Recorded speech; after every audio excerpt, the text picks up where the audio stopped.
Okay, so Wuthering Waves just had their version 2.5 live stream, and it was definitely an interesting one. I feel like it wasn't the most insane live stream I've ever seen from a gacha game, but it also wasn't one of the worst ones. I feel like it was kind of somewhere in the middle, where we had some pretty cool stuff and also some pretty not so cool stuff. So I want to go through all of this and go through a version update kind of summary, which Wuthering Waves is actually included, and take you guys exactly through everything you missed about version 2.5. Now, obviously, yeah, this is the entire update preview. Let's say Wuthering Waves version update preview 2.5. I'm fading a melody of life, planned for release on July 24th, which is obviously in 6 days' time. Now, obviously, as you can see from the first official art here, the character that we're going to be seeing quite a lot in this story, and in terms of the character roster as well, is Phrolova, who is the next playable character. We've known this for a little while due to the teasers, but essentially one of the first things we get is a new main quest. The new main quest, I would say, is probably one of the biggest parts to this update, obviously aside from the character itself,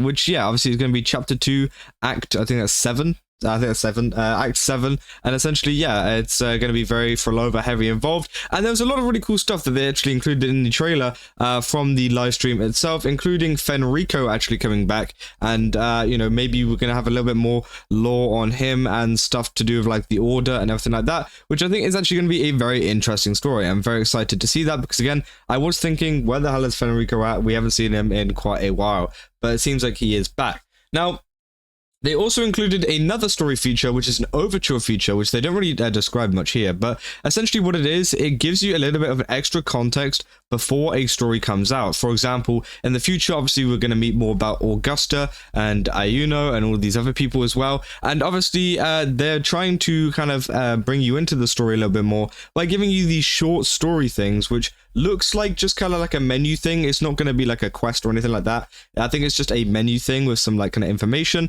But again, I do kind of hope that they don't ruin it by just like, you know, spoiling the entire story or spoiling stuff to do with like Augusta, for example. I think the first one is going to be Augusta, and they're going to continue this, by the way, for other characters too.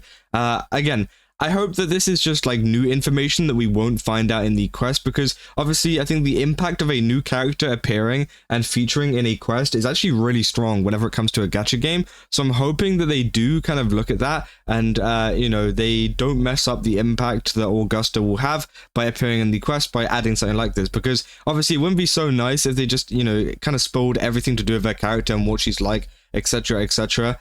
Just in like a short little text thing when we could just find out in the main story quest. So again, it's going to be interesting to see what that's all about. Obviously, we've also got a new location as well coming with this main story quest, which looks really nice. Honestly, this is probably another one of the best things about this update is the overall style and design of this area looks absolutely amazing. They also introduced some like kind of swimming mechanics. I don't really know how much to play they have in that. I don't think it's going to be an entirely free roam thing. I'm pretty sure they mentioned the fact that it's only going to be for some like traversal methods. So again, that is definitely interesting, and obviously, yeah, it just seems like a very interesting area to go around and explore, and I can't wait to, you know, kind of give it a try. But obviously, as well, we move on to new echoes. There's quite a lot of new echoes. Obviously, we've got the Fenrico echo, who is obviously going to be the boss in terms of this kind of main story quest. We've also got a Nightmare Hecate, which again looks really, really cool. I can't wait to see what that is going to be like. Obviously, they showed some kind of footage to do with them. It looks pretty decent. Also, we got some Nightmare 3 cost as well, which is very interesting.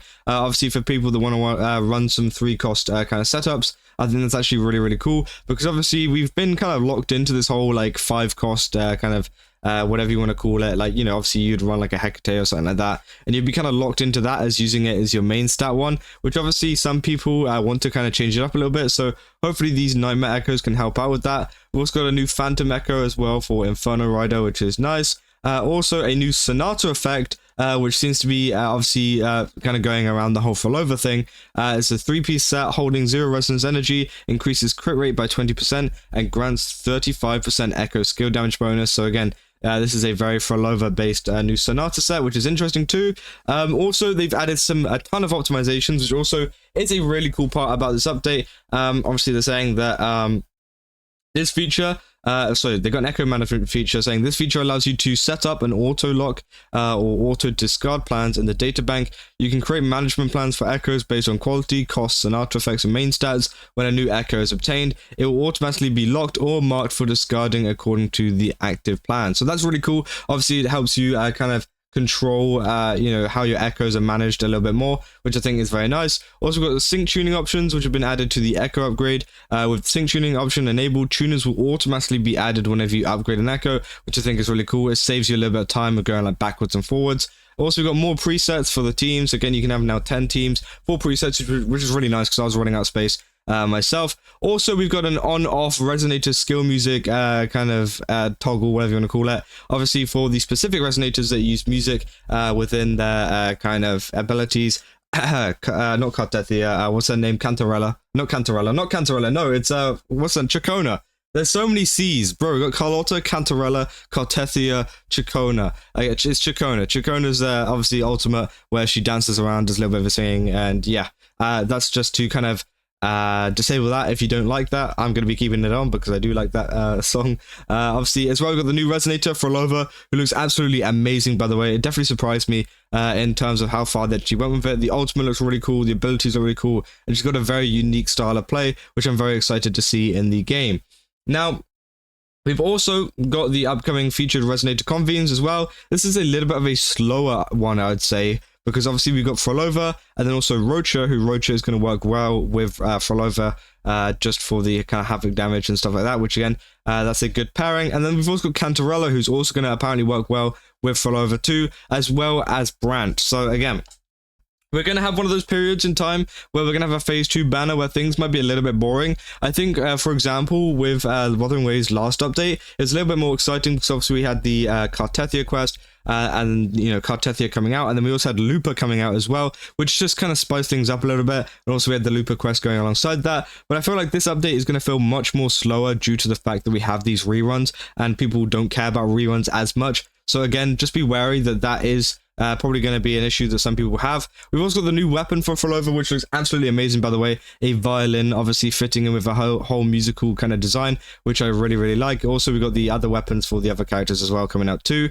Also, we got some special events as well. There wasn't actually many events this time, I'm going to be honest. Obviously, we had this Phantasma Dreamland, which is a new one. It looked alright. It was kind of interesting. It's just one of those ones you kind of do to get the kind of asteroid, and then you just kind of log out. And then also we got the Gifts of Grand Symphony, which is a 7-day login event. I mean, standard, you know, obviously free pools. And then we've also got Dreaming Deep, which is the Solaris Film Festival, as well as some overflowing picture books, photo collection events, and also some exploration events, I'm guessing, for some of the other kind of areas, which again, I think is cool. But again, I kind of wish there was some more events and things. Obviously, this is why I think it's more underwhelming. I feel like this update has felt a little bit more underwhelming, as it seems like we're mainly just getting a character and a main story quest, which obviously isn't that much in terms of gacha games. But you know, if they can make the next version even bigger and even better, I feel like it's okay to have a couple of, like, you know, filler patches every now and again.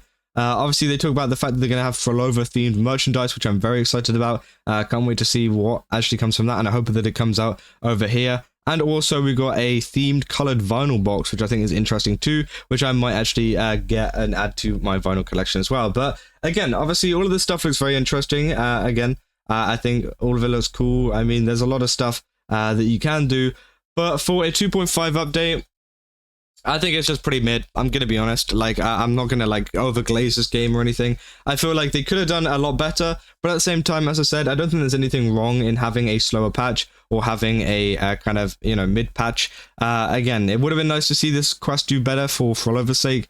But again, if they can make the next one better, I don't think it's the end of the world. But if we start seeing a trend of this happening way too much, then obviously that's when it can kind of stagnate a little bit too much, and then it starts to get worrying. But for now, obviously, I just will take this as, you know, it's just a little bit of a break for the team, and then hopefully we can get back into it coming for the version 2.6 update, which should include Augusta, considering some of the kind of hints we've had from this overture quest thing. But yeah, that's essentially everything you need to know about the Wuthering Waves update for version 2.5, literally all in this one video. So again, if you guys did enjoy this video, don't forget to leave a like and subscribe. Also, go to GameSubs, use my code Kazakh, get 10% off again. They got a ton of really cool stuff over there. I definitely recommend checking it out. And yeah, let me know down in the comments what you guys are most excited for whenever it comes to this update, and I'll see you guys in the next one. That's all.